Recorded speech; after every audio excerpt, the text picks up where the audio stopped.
IPL 2024-এ champion হওয়ার পরে এরপর পাখির চোখ আইপিএল 2025। কেকেআর টিমও ঠিক তাই মতো তাদের দল সাজাতে শুরু করে দিয়েছে। আইপিএল 2025-এ কিন্তু মেগা নিলাম হবে। সমস্ত দল তাদের 4টে করে প্লেয়ার ধরে রাখতে পারবে, সর্বোচ্চ 4টে এবং সর্বনিম্ন কিন্তু 1টা করে প্লেয়ার। কেকেআর টিমের সব থেকে বড় সমস্যা হবে এই রিটেন করা, কারণ 4জন প্লেয়ারকে রিটেন করা খুবই শক্ত। কেকেআর টিম চ্যাম্পিয়ন টিম, সেই টিমকে কখনোই ভাঙতে চাইতো না কেকেআর, তবে এবারেতে কিন্তু 4 জনের বেশি কিন্তু করতে পারবে না। তো কোন কোন কাকে কাকে তারা স্কোয়াডে রাখতে চলেছে এবং কাকে রিটেন করবে সমস্ত কিছু এই ভিডিওতে তোমাদের আলোচনা করব।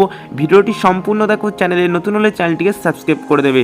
তো বস 4 জন যে রিটেন করবে তার কথা বললে কিন্তু প্রথমেই 3 জনের নাম বলি। দেখো, রাসেল, তারপরেতে থাকবে নারিন, তারপরেতে রিঙ্কু সিং।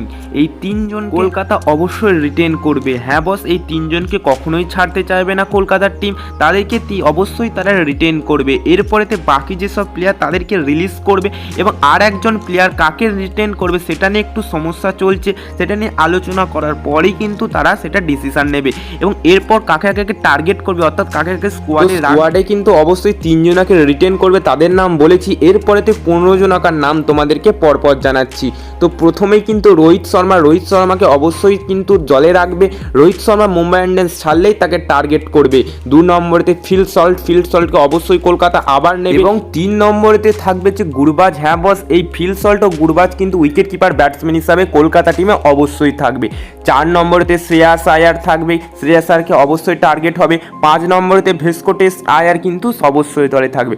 6 নম্বরেতে বরুণ চক্রবর্তী, 7 নম্বরেতে হর্ষিত রানা, 8 নম্বরেতে থাকবে হচ্ছে অঙ্কুরিশ রঘুবংশী, 9 নম্বরে কথা বললে হচ্ছে যে ক্রাঘিসো রাবাডা, 10 নম্বরে নীতিশ রানা, 11 নম্বরেতে জোফরা আর্চারকে, 12 নম্বরেতে ভাইভাব অ্যারোরাকে, 13 নম্বরেতে অনুকূল রয়কে এবং 14 নম্বরে কিষানকে, 15 নম্বরেতে মোহাম্মদ নাবিকে। হ্যাঁ বস, যে নামগুলো করলাম সেই নামগুলোকে অবশ্যই কিন্তু কলকাতা স্কোয়াডে আমরা দেখতে পাবো এবং তাছাড়া 3 জন রাসেল, নারিন, রিঙ্কু সিং কিন্তু কনফার্ম থাকবে।